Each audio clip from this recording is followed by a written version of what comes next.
Hello and welcome back to Beemaster 79. In this lesson we are going to master question tags. A question tag is that short question we hook onto the end of a statement, like these.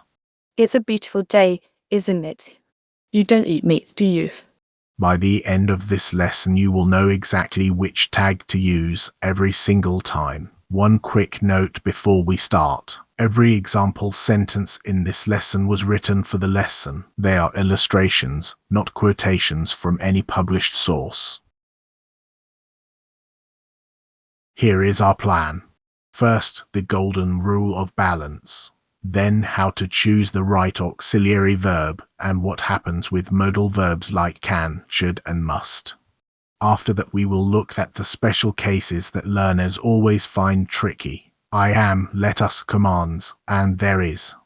We will cover hidden negatives, we will listen to intonation, and we will finish with 5 common mistakes and 8 practice questions for you to try.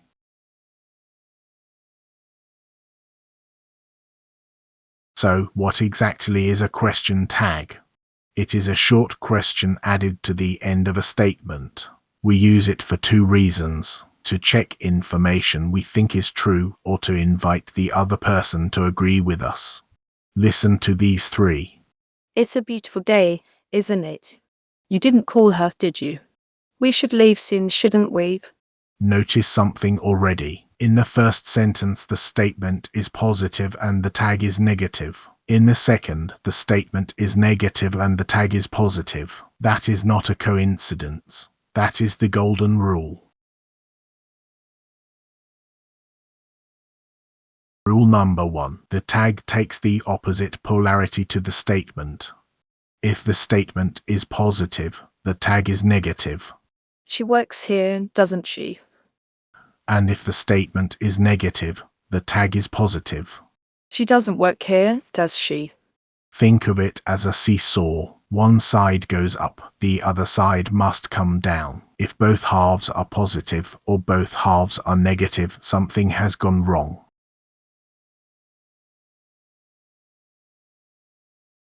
Rule number 2. Every tag is built from just 2 pieces, an auxiliary verb plus a pronoun. And it must be a pronoun. This is the mistake I hear most often. Learners repeat the noun. Tom is late, isn't he? Not isn't Tom. Tom becomes he. The dogs are hungry, aren't they? Your sister has arrived, hasn't she? The dogs becomes they. Your sister becomes she. The noun never appears inside the tag.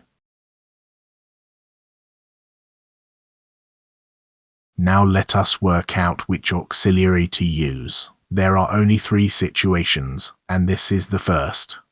When the main verb is the verb be, you simply repeat the same form of be in the tag. You are Vietnamese, aren't you? It was expensive, wasn't it? They weren't ready, were they? She isn't your teacher, is she? Are becomes aren't, was becomes wasn't.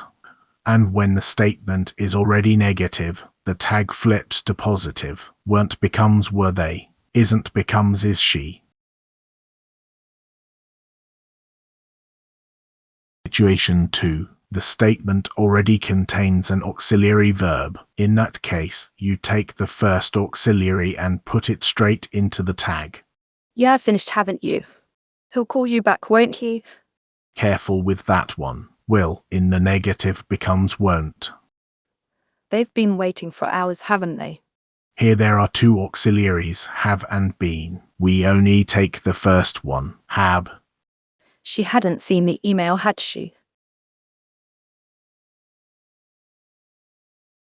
Situation 3. There is no auxiliary at all. This happens with the present simple and the past simple. In that case we borrow one, do, does, or did. You like coffee, don't you? He works in Hanoi, doesn't he? Notice the S on works disappears in the tag. It has already moved into does.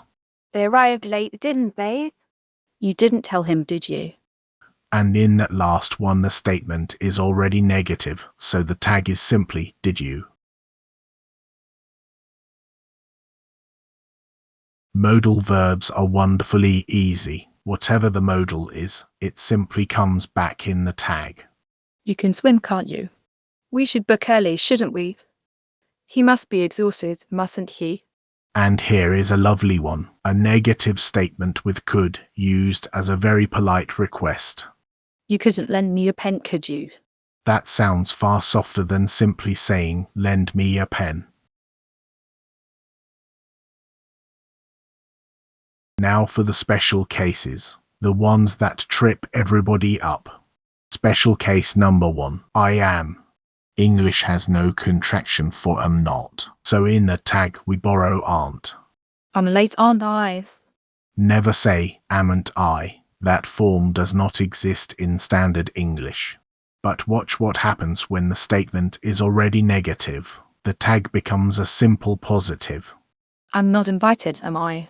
So it is aren't I, but am I. Only the negative statement gives you am I. Special case number 2, suggestions and commands. These two ignore the polarity rule completely, so simply learn them as fixed patterns. When a sentence begins with let us, the tag is always shall we. Let's take a break, shall we? Never will we, always shall we. And with a command, the tag is usually will you. Open the window, will you? Don't be late, will you? Notice that even a negative command takes will you, and if you want to sound warmer, more inviting, you can use won't you. Give me a hand, won't you?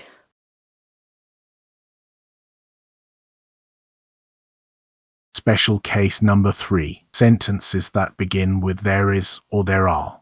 Here, the word there behaves like a pronoun. It stays as there in the tag. There's a problem, isn't there? There weren't many people, were there? And one more small pair to remember. This and that both become it. These and those both become they. That's your car, isn't it? These are yours, aren't they?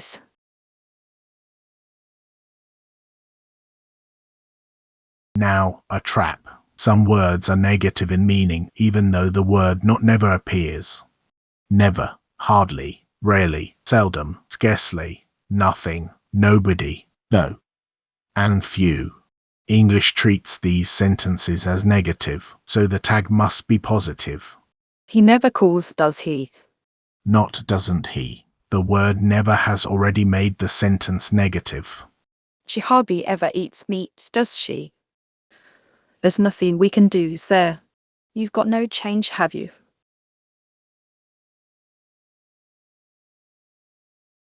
Closely related, and just as important, what pronoun do we use when the subject is a word like nothing or everybody? Here is the rule. Words about things take it. Nothing, everything, something, anything, all of them take it. Nothing happened, did it? Everything is ready, isn't it? And words about people take they. Nobody, everyone, someone, anyone, even though they feel singular, the tag uses they. Nobody phoned, did they? Everyone agreed, didn't they? And remember, nobody is a hidden negative, so that tag is positive. Did they?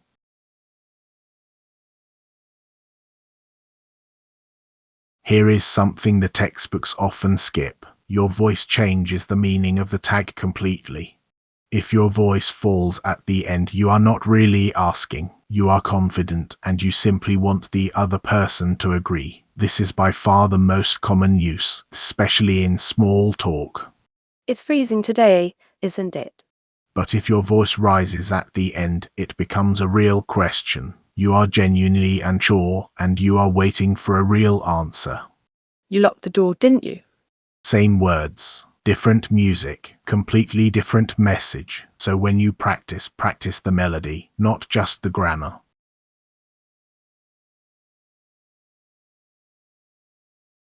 Let us finish the teaching with 5 mistakes I hear again and again.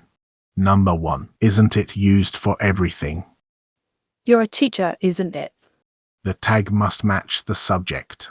You so, aren't you? Number 2. Repeating the noun. Isn't Tom? Use the pronoun. Isn't he?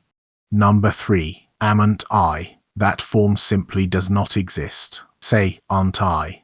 Number 4. Let's go, will we? No, It is always shall we. And number 5. He never lies, doesn't he? Never has already made it negative, so the tag must be positive, does he?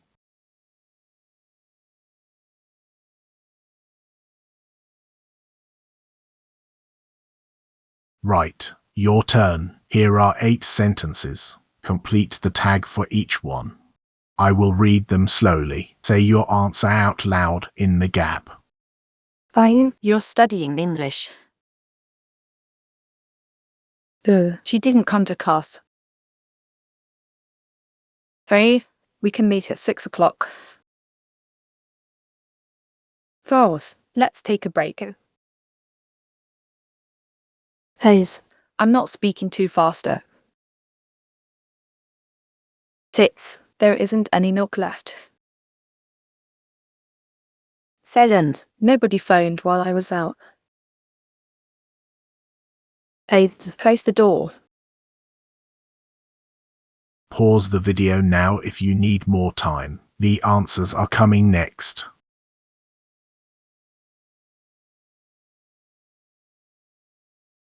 Here are the answers. You're studying English, aren't you? Positive statement with so, aren't you? She didn't come to class, did she?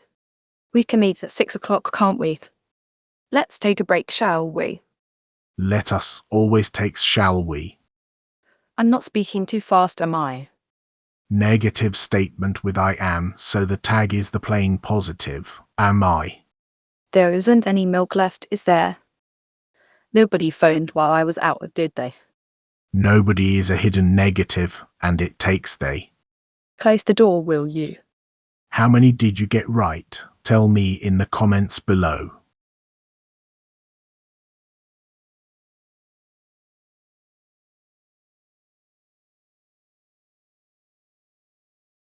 Let us put everything on one screen. 1. Opposite polarity, positive statement, negative tag, and the other way round. 2. Every tag is an auxiliary plus a pronoun, never the noun. 3. If there is no auxiliary, borrow do, does or did. 4. Modal verbs simply come back in the tag. 5. Learn the 3 odd ones as fixed phrases. I am, aren't I, let us, shall we, and a command, will you. And 6. Watch out for hidden negatives. Never, hardly, nothing and nobody all make the tag positive. Screenshot this slide and review it before you speak.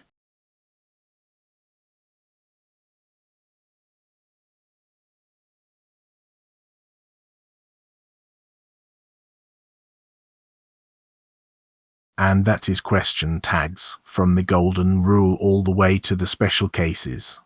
Here is your homework. Choose 5 sentences about your own life and add a tag to each one. Say them out loud with a falling tone. Then come back tomorrow and try the quiz again from memory.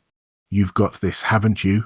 If this lesson helped you, please give it a like and subscribe for more English and IELTS lessons. Thank you for studying with BMaster79. See you in the next one.